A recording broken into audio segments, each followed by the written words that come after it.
POCSO ಪ್ರಕರಣದಲ್ಲಿ ಸಹಾಯ ಕೇಳ್ಕೊಂಡು ಬಂದಿದ್ದ ಅಪ್ರಾಪ್ತೆಗೆ ಲೈಂಗಿಕ ಕಿರುಕುಳ. ಮತ್ತದಕ್ಕೆ ಸಂಬಂಧಿಸಿದ ಫೋಟೋ ವಿಡಿಯೋಗಳನ್ನು ಡಿಲೀಟ್ ಮಾಡಿಸೋಕೆ ಆಕೆಯ ತಾಯಿಗೆ ಒತ್ತಡ. ಡಿಲೀಟ್ ಮಾಡಿದ ಮೇಲೆ ತಾಯಿಗೆ 2 ಲಕ್ಷ ರೂಪಾಯಿ ಹಣ ಸಂದಾಯ.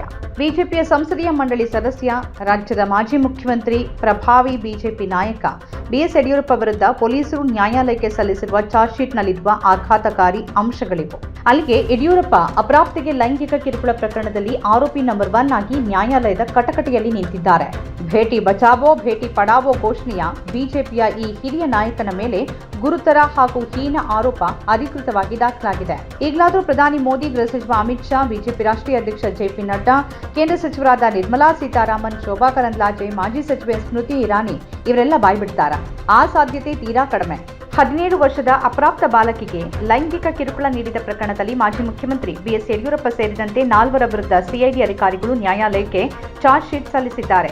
ಯಡಿಯೂರಪ್ಪ ಅವರ ವಿರುದ್ಧದ ಆರೋಪಕ್ಕೆ ಸಂಬಂಧಪಟ್ಟಂತೆ ಇತ್ತೀಚೆಗಷ್ಟೇ ಅವರನ್ನ ವಿಚಾರಣೆ ನಡೆಸಿ ಹೇಳಿಕೆ ಪಡೆದಿದ್ದ ಸಿಐಡಿ ಅಧಿಕಾರಿಗಳು ಹಲವು ಸಾಕ್ಷ್ಯಗಳನ್ನು ಸಂಗ್ರಹಿಸಿದ್ದು ತ್ವರಿತಗತಿಯ ವಿಶೇಷ ನ್ಯಾಯಾಲಯಕ್ಕೆ ಗುರುವಾರ ಚಾರ್ಜ್ ಶೀಟ್ ಸಲ್ಲಿಸಿದ್ದಾರೆ. ಪ್ರಕರಣದ ಮೊದಲ ಆರೋಪಿ ಬಿಎಸ್ ಯಡಿಯೂರಪ್ಪ, 2ನೇ ಆರೋಪಿ ವೈಎಂ ಅರುಣ್, 3ನೇ ಆರೋಪಿ ಎಂ ರುದ್ರೇಶ್ ಹಾಗೂ 4ನೇ ಆರೋಪಿ ಜಿ ಮರಿಸ್ವಾಮಿ ವಿರುದ್ಧ ಆರೋಪ ಪಟ್ಟಿ ದಾಖಲಾಗಿದೆ. ಪ್ರಕರಣದ ವಿಚಾರಣೆಯನ್ನ ನ್ಯಾಯಾಧೀಶರು ಮುಂದೂಡಿದ್ದಾರೆ. ಮುಂದಿನ ವಿಚಾರಣೆ ಸಂದರ್ಭದಲ್ಲಿ ಆರೋಪಿಗಳ ಪರ ವಕೀಲರು ಹಾಜರಾಗುವ ಸಾಧ್ಯತೆ ಇದೆ. ಅಪ್ರಾಪ್ತೆಗೆ ಲೈಂಗಿಕ ಕಿರುಕುಳ ನೀಡಿದ್ದಕ್ಕೆ ಸಂಬಂಧಪಟ್ಟಂತೆ ಫೋಟೋ ಹಾಗೂ ವಿಡಿಯೋಗಳನ್ನ ಬಾಲಕಿ ತಾಯಿ ಸಾಮಾಜಿಕ ಜಾಲತಾಣಗಳಲ್ಲಿ ಅಪ್ಲೋಡ್ ಮಾಡಿದ್ರು. ಅದನ್ನು ನೋಡಿದ ಬಿಎಸ್ ಯಡಿಯೂರಪ್ಪ ಇತರೆ ಆರೋಪಿಗಳ ಸಹಾಯದಿಂದ ಬಾಲಕಿ ಹಾಗೂ ತಾಯಿಯನ್ನ ತಮ್ಮ ಮನೆ ಕರೆಸಿಕೊಂಡು ಸೋಷಿಯಲ್ ಮೀಡಿಯಾಗಳಲ್ಲಿದ್ದ ವಿಡಿಯೋ ಮತ್ತು ಫೋಟೋಗಳನ್ನು ಡಿಲೀಟ್ ಮಾಡಿಸಿದ್ರು. ನಂತರ ಆಕೆಯ ಮೊಬೈಲ್ನಲ್ಲಿರುವ ವಿಡಿಯೋ ಹಾಗೂ ಫೋಟೋಗಳನ್ನು ಡಿಲೀಟ್ ಮಾಡಿದ್ರು. ಇದೇ ಸಂದರ್ಭದಲ್ಲಿ ಆರೋಪಿಗಳು ಬಾಲಕಿಯ ತಾಯಿಗೆ 2 ಲಕ್ಷ ರೂಪಾಯಿ ನಗದನ್ನ ನೀಡಿದ್ರು ಅಂತ ಆರೋಪ ಪಟ್ಟಿಯಲ್ಲಿ ಉಲ್ಲೇಖ ಇದೆ. ಅಲ್ಲಿಗೆ ಅಪ್ರಾಪ್ತಿಯ ಸೋದರ ಇತ್ತೀಚೆಗೆ ದಿ ನ್ಯೂಸ್ ಮಿನಿಟ್ಗೆ ನೀಡಿದ್ದ ವಾರ್ತಾಭಾರತಿಯಲ್ಲೂ ಪ್ರಸಾರವಾಗಿದ್ದ ಸಂದರ್ಶನದಲ್ಲಿ ಹೇಳಿದ್ದು ಖಚಿತವಾಗಿದೆ. ನನ್ನ ತಾಯಿಯನ್ನ ಯಡಿಯೂರಪ್ಪನ ಕಡೆಯವರು ಬಂದು ಕರೆದುಕೊಂಡು ಹೋಗಿದ್ರು ಅಂತ ಸೋದರ ಹೇಳಿಕೆ ಕೊಟ್ಟಿದ್ದ. ಯಡಿಯೂರಪ್ಪ ಅವ್ರ ಕಡೆಯಿಂದ ಯಾರೋ ಒಬ್ರು ಬಂದಿದ್ರು. ನಮ್ಮ ಅಮ್ಮ ಮತ್ತೆ ನಮ್ಮ ತಂಗಿನ ಒಂದು ಕಾರಲ್ಲಿ ಕರ್ಕೊಂಡು ಹೋದ್ರು ಮತ್ತೆ ಯಡಿಯೂರಪ್ಪ ಅವ್ರ ಮನೆಗೆ. 3 ಆರೋಪಿಗಳಾದ ಅರುಣ್, ರುದ್ರೇಶ್, ಮರಿಸ್ವಾಮಿ ಕೃತ್ಯಕ್ಕೆ ಸಂಬಂಧಪಟ್ಟ ವಿಡಿಯೋವನ್ನ ನೋಡಿದ್ರು. ಯಡಿಯೂರಪ್ಪ ಹೇಳಿದ್ದಾರೆ ಅಂತ ಅಪ್ರಾಪ್ತಿಯ ತಾಯಿಯಾದ ದೂರುದಾರ ಮಹಿಳೆಯನ್ನ ಸಂಪರ್ಕಿಸಿ ಅವರನ್ನ ಯಡಿಯೂರಪ್ಪ ಅವರ ಮನೆಗೆ ಕರೆದುಕೊಂಡು ಹೋಗಿ ಮಾತಾಡಿದ್ರು. ನಂತರ ದೂರುದಾರ ಮಹಿಳೆಗೆ 2 ಲಕ್ಷ ರೂಪಾಯಿ ಹಣ ಕೊಡಿಸಿ ಕಳಿಸಿದ್ರು ಅನ್ನೋ ಮಾಹಿತಿ ಆರೋಪ ಪಟ್ಟಿಯಲ್ಲಿದೆ. ಮಾಜಿ ಮುಖ್ಯಮಂತ್ರಿ ಯಡಿಯೂರಪ್ಪ ತನ್ನ ಮಗಳ ಮೇಲೆ ಲೈಂಗಿಕ ದೌರ್ಜನ್ಯ ಎಸಗಿದ್ದಾರೆ ಅಂತ ಆರೋಪಿಸಿ ಸಂತ್ರಸ್ತ ಬಾಲಕಿಯ ತಾಯಿ ಸದಾಶಿವನಗರ ಪೊಲೀಸ್ ಠಾಣೆಗೆ ದೂರು ನೀಡಿದ್ರು.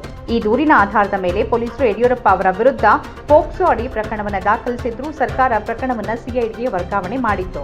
ಆ ನಂತರ ಸಂತ್ರಸ್ತೆಯ ತಾಯಿ ನಿಧನರಾಗಿದ್ರು. ಪ್ರಕರಣ ಸಿಐಡಿಗೆ ವರ್ಗಾವಣೆಯಾದ ನಂತರದಲ್ಲಿ ವಿಚಾರಣೆ ಸರಿಯಾಗಿ ನಡೀತಿಲ್ಲ ಮತ್ತು ಸಾಕ್ಷಿಗಳನ್ನು ಸರಿಯಾಗಿ ಕಲೆ ಹಾಕಿಲ್ಲ ಅಂತ ಸಂತ್ರಸ್ತ ಬಾಲಕಿಯ ಸಹೋದರ ರಿಟ್ ಅರ್ಜಿಯನ್ನು ಸಲ್ಲಿಕೆ ಮಾಡಿದ್ರು. ಆ ನಂತರ ವಿಚಾರಣಾ ನ್ಯಾಯಾಲಯ ಯಡಿಯೂರಪ್ಪನವರಿಗೆ ಜಾಮೀನು ರಹಿತ ವಾರೆಂಟ್ ಹೊರಡಿಸಿತ್ತು. ಬಂಧನದ ಭೀತಿಯಲ್ಲಿದ್ದ ಯಡಿಯೂರಪ್ಪನವರಿಗೆ ನಂತರ ಹೈಕೋರ್ಟ್ ಬಂಧನಕ್ಕೆ ತಡೆ ನೀಡಿತ್ತು.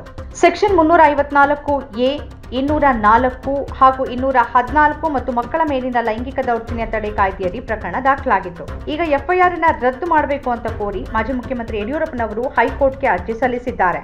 ನಿರೀಕ್ಷಣಾ ಜಾಮೀನು ಮತ್ತು ಪ್ರಕರಣ ರದ್ದು ಕೋರಿ ಪ್ರತ್ಯೇಕವಾಗಿ ಮಾಜಿ ಮುಖ್ಯಮಂತ್ರಿ ಬಿಎಸ್ ಯಡಿಯೂರಪ್ಪನವರು ಅರ್ಜಿಯನ್ನು ಸಲ್ಲಿಕೆ ಮಾಡಿದ್ದಾರೆ.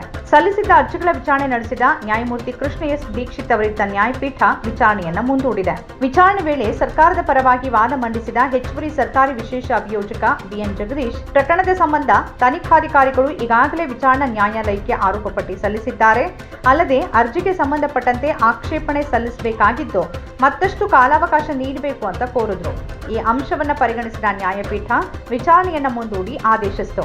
ಈ ನಡುವೆ ಪೋಕ್ಸೋ ಪ್ರಕರಣದ ದೂರುದಾರರ ಪುತ್ರ ಹಾಗೂ ಸಂತ್ರಸ್ತೆಯ ಸಹೋದರ ಪರ ವಕೀಲ ಎಸ್ ಬಾಲನ್ ಅವರು ಬಿಎಸ್ ಯಡಿಯೂರಪ್ಪ ಅವರನ್ನ ಬಂಧಿಸಿ ವಿಚಾರಣೆ ನಡೆಸಬೇಕು ಅಂತ ಕೋರಿರುವ ಅರ್ಜಿಗೆ ಪೂರಕವಾಗಿ ಬಂಧಿಸಿ ವಿಚಾರಣೆ ನಡೆಸಬೇಕು ಅಂತ ಆದೇಶಿಸಿರುವ ತೀರ್ಪುಗಳನ್ನು ಸಲ್ಲಿಸಬೇಕು, ಮುಂದಿನ ವಿಚಾರಣೆಗೆ ಅವುಗಳನ್ನು ಇಟ್ಕೊಳ್ಬೇಕು, ಕಂತಿನಲ್ಲಿ ವಿಚಾರಣೆಯನ್ನ ನಡೆಸೋಕೆ ಆಗೋದಿಲ್ಲ ಅಂತ ಪೀಠ ಹೇಳಿದೆ. ಇದಕ್ಕೆ ಮುಂದಿನ ವಿಚಾರಣೆ ವೇಳೆಗೆ ತೀರ್ಪುಗಳನ್ನು ಸಲ್ಲಿಸಲಾಗುತ್ತೆ ಅಂತ ವಕೀಲರು ವಿವರಿಸಿದ್ರು. ಈ ಹಿಂದೆ ವಿಚಾರಣೆ ನಡೆಸಿದ್ದ ನ್ಯಾಯಪೀಠ ಯಡಿಯೂರಪ್ಪ ಅವರನ್ನ ಬಂಧಿಸಬಾರದು, ಸಿಐಡಿ ನೋಟಿಸ್ ನೀಡಿರೋ ಹಿನ್ನೆಲೆಯಲ್ಲಿ ಜನವರಿ 17ರಂದು ಯಡಿಯೂರಪ್ಪ ಅವರು ವಿಚಾರಣೆಗೆ ಹಾಜರಾಗಬೇಕು ಅಂತ ನ್ಯಾಯಪೀಠ ನಿರ್ದೇಶಿಸಿತ್ತು. ಅಲ್ಲದೆ ಯಡಿಯೂರಪ್ಪ ಈ ರಾಜ್ಯದ ಮುಖ್ಯಮಂತ್ರಿ ಆಗಿದ್ದವರು. ಅವರು ಈ ಹಿಂದೆ ಶಾಸನ ರೂಪಕರಾಗಿದ್ರು. ತಮ್ಮ ಜೀವನದ ಸಂಧ್ಯಾಕಾಲದಲ್ಲಿದ್ದಾರೆ. ಸ್ವಾಭಾವಿಕವಾಗಿಯೇ ಆರೋಗ್ಯದ ಸಮಸ್ಯೆಗಳಿರುತ್ತೆ. ಇಂತಹ ವ್ಯಕ್ತಿಯ ಬಗ್ಗೆ ತನಿಖೆ ನಡೆಸುವಾಗ ಪೊಲೀಸರ ನಡೆಯ ಬಗ್ಗೆ ಸಂಶಯ ಬಾರದಂತೆ ಮುಂದುವರಿಬೇಕು. ಪ್ರತೀಕಾರದ ಮೇಲೆ ನಡೆದುಕೊಳ್ಳಲಾಗ್ತಿದೆ ಅನ್ನೋ ಭಾವನೆ ಬಾರದಂತೆ ನೋಡಿಕೊಳ್ಳಬೇಕು ಅಂತ ಕೋರ್ಟ್ ಅಭಿಪ್ರಾಯ ವ್ಯಕ್ತಪಡಿಸಿತ್ತು. ಸ್ವತಂತ್ರ ಪತ್ರಿಕೋದ್ಯಮ ಇಂದಿನ ತುರ್ತು. ಅದನ್ನ ವಾರ್ತಾ ಭಾರತಿ ಮಾಡ್ತಾ ಇದೆ. ನಮ್ಮ ಚಾನೆಲ್ ಅನ್ನ ಸಬ್ಸ್ಕ್ರೈಬ್ ಮಾಡೋದ್ರ ಜೊತೆಗೆ ಬೆಲ್ ಐಕಾನ್ ಒತ್ತಿ ನಮ್ಮನ್ನ ಬೆಂಬಲಿಸಿ. ಹಾಗೆ ನಮ್ಮ ಕಾರ್ಯಕ್ರಮಗಳನ್ನ ಲೈಕ್ ಮಾಡಿ, ಕಮೆಂಟ್ ಮಾಡಿ, ಅದನ್ನ ಬೇರೆಯವರಿಗೂ ಕೂಡ ಶೇರ್ ಮಾಡಿ. ಹೀಗೆ ನೀವು ಮಾಡಿದಾಗ ನಮ್ಮ ಚಾನೆಲ್ ಮತ್ತಷ್ಟು ಜನರಿಗೆ ತಲುಪತ್ತೆ. ಆ ಮೂಲಕ ನಮಗೆ ಸಹಕಾರ ಆಗುತ್ತೆ. ಇದು ನೀವು ಯಾವುದೇ ಖರ್ಚಿಲ್ಲದೆ ಮಾಡಬಹುದಾದ ಸಹಕಾರ. ಧನ್ಯವಾದ.